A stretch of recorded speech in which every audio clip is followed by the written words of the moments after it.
Hi, hello, how's it going? It's Elena and welcome back. So today I want to talk about something that I feel like is very important to talk about, especially these kinds of conversations are so crucial with young women, and I think this type of conversation needs to be normalized. Today I'm talking all about finances, specifically how to budget and how to save.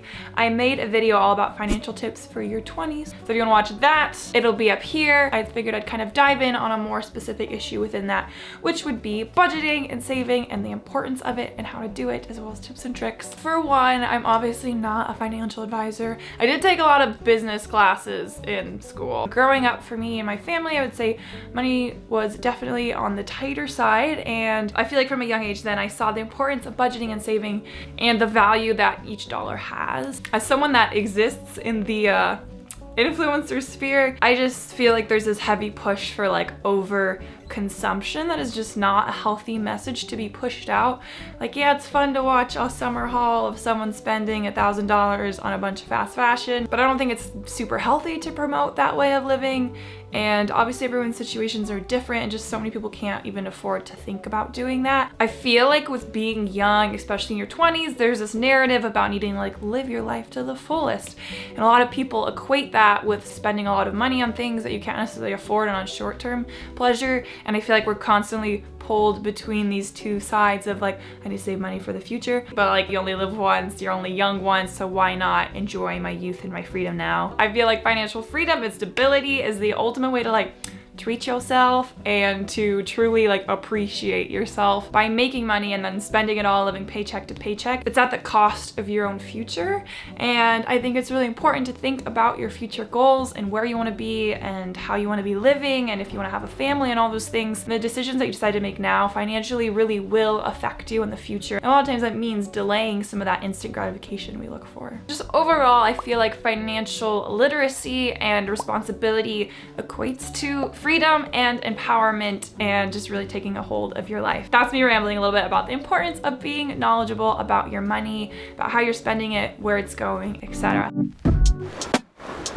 First off, we're gonna talk about budgeting. In case there's anyone out there who just has like no idea what a financial budget is, it's basically saying that you're only going to spend X amount of money in different categories each month. Obviously, with everything in this video, it's gonna be extremely dependent person to person on your situation, on what you need to spend money on. In my case, I don't have a consistent income. I technically work like project to project. So it makes budgeting trickier because it's not like I'm making a certain amount each month and then I can like fill in the little buckets with that. Every month differs. So it's gonna be different person to person. So when it comes to making your budget, it's first and foremost super important to list out all of your expenses as well as all of your income. That's kind of the first place to start. The way that I recommend do it if you never made a budget is taking a look at the last 3 months of expenses as well as income and kind of going off of that. So the way that I do it personally is I use Mint, which is an online website that basically helps you manage your money and know where it's going. You link like your cards and your bank to it, and it will basically divide up all your expenses into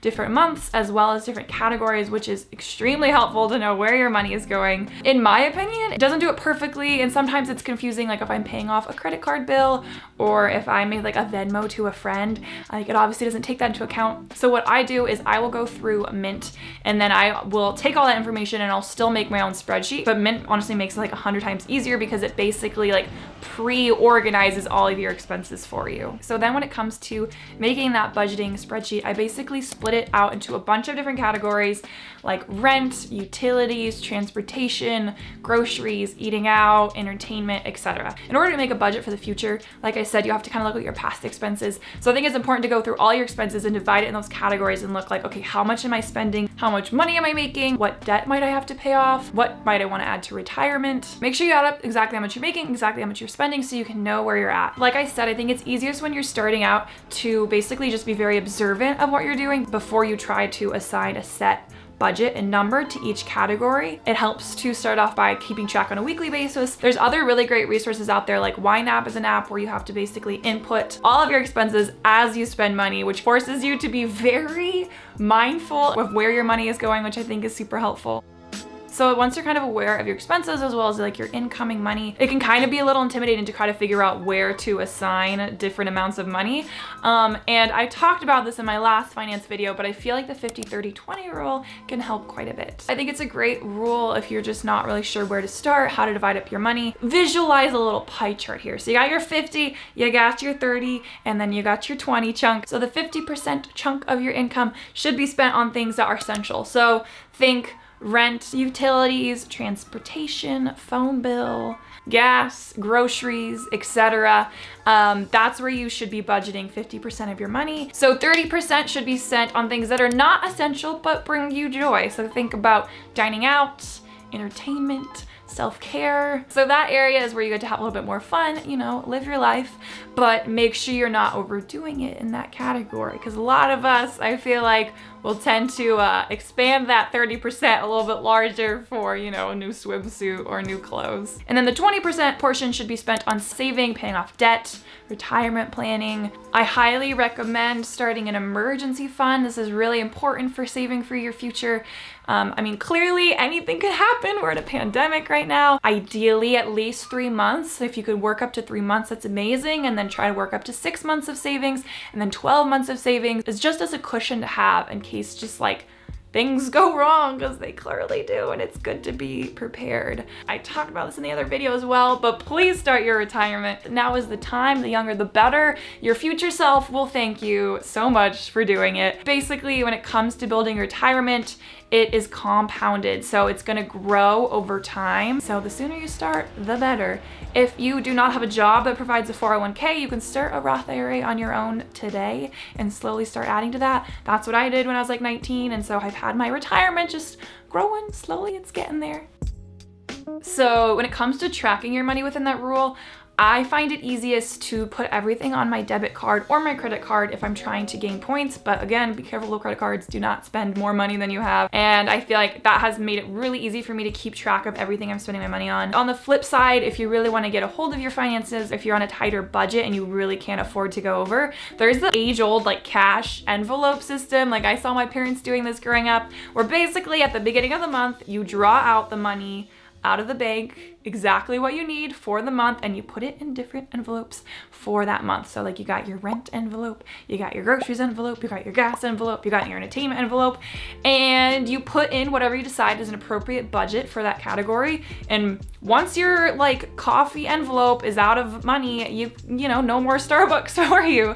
And it kind of forces you to make sure you're spending within your means and not just being like, oh, I had a rough day, I'm gonna get Postmates again and spend more than I should instead of like eating a meal at home. Your envelope system is gonna be like, you don't got money for it. I feel like a lot of the tools that are a little bit more strict, like I said, are great at the beginning, and then with time, as you become more mindful with your money and where it's going, you can kind of like loosen up, find what works for you. But sometimes you just need like a shock at the beginning to really like get you into place. For me, creating a set budget with a set amount of money at the beginning of the month isn't like a perfect system for me. Like I've tried that and it doesn't quite work. So basically for myself, at the end of every single month, I fill out a spreadsheet of everything that I spent money on for that month, and I break it down by section, like I said. One thing that I do that's a little bit different and forces me to be more mindful of my money is that I will break down each section with like specific items. So with my eating out section, like I'll write down like, I went to the sushi restaurant and I spent this much. I went to In-N-Out and I spent this much. I spent this much on Jamba Juice. And so I'll have like 10 entries all for eating out for the month, as well as like clothing. Like if I got any clothing that month, like I'll write down like, okay, I got this specific swimsuit from this store. I got this shirt from here. And it really just forces me to be much more aware of where my money's going, because sometimes it can be easy to like get new art supplies and a book from Amazon. And when it's all grouped together in shopping, it's kind of a little bit harder to be keeping track of specifically where you're overspending. So I found it helpful for certain categories to list it out by item. If I'm getting like cotton balls at CVS, like I'm not gonna write that down, but for slightly bigger purchases that are like considered extra and things I don't necessarily need, I wanna make sure I'm very aware and remind myself that I spent money on it. So when it comes to saving money, we all have areas, for the most part, that we can cut back on. Obviously, there's exceptions, even if they're little, where you can cut back if you're determined to start saving. Like in my case, like I like shopping. Like I wanted a new swimsuit for the summer, and a lot of times like I'll want to update my camera gear. But in order to justify those purchases, I have to make sure that I'm sacrificing in other areas. So like if I'm gonna get a swimsuit for summer, like I'm gonna make sure I'm not buying other clothes, or that I'm not buying like beauty products or just things that are excessive that I don't need, and that I'm being careful of what purchases I'm making as my like splurge purchases. I think another important thing is rethinking your luxuries. I feel like it's easy to justify, you know, a cup of coffee every day, or getting Postmates several times a week is like, oh, this is my like treat myself moment. But if you have big saving goals like a new camera or a car or even a home in the future, you need to rethink what your luxuries are and redefine them. That has really helped me mentally, because it can be easy to just, like I said, be like, oh, well, I just want it, and like I've been working hard, so I'm just gonna get it. When in reality, I know that by purchasing that, it's gonna take away from something bigger that I'm gonna enjoy in the future, or potentially something that is a greater investment in my future. So for saving, I think it's really important to set yourself short-term goals and long-term goals. You can invest in yourself in different ways. Like for some people, a short-term goal might be buying something that's like more of a splurge, or it might be investing and traveling and kind of having like a cultural experience. So it kind of depends across the board. But when you start to set those goals and have them in your mind, that it's like, let's say I want to buy a house one day down the road and invest in real estate. When you have that idea planted in your head as like an 18-year-old, 20-year-old, 25-year-old, etc., it's gonna make a big difference in the way you view your finances and the way you spend money day to day. It's also good to keep in mind the differences between needs and wants when it comes to actually saving your money. I think a lot of times you can be like, oh, I need this bigger apartment, I need more space. And it's good to kind of like take a step back, reevaluate, like, okay, do I actually though? I'm young, like I can live in a like less nice apartment. Like I'd rather rough it now than when I'm like 35. Or like, oh, do I need a car right now? Like, no, public transportation is cutting it for me, and it'd be extra to do it otherwise. So I think it's good to ask yourself those things, especially when it comes to bigger purchases or investments. Also within your finances, you can set up automatic withdrawals with your bank, which is really helpful. When your income comes in, you can say like, okay, 20% is going into savings off the bat, so you don't even see it, you don't even touch it, and therefore it's gonna be set aside for emergency fund, your debt, etc. Spending time with people who have really bad spending habits and who aren't in the same position or have the same goals as you can really make a difference in where your money is going.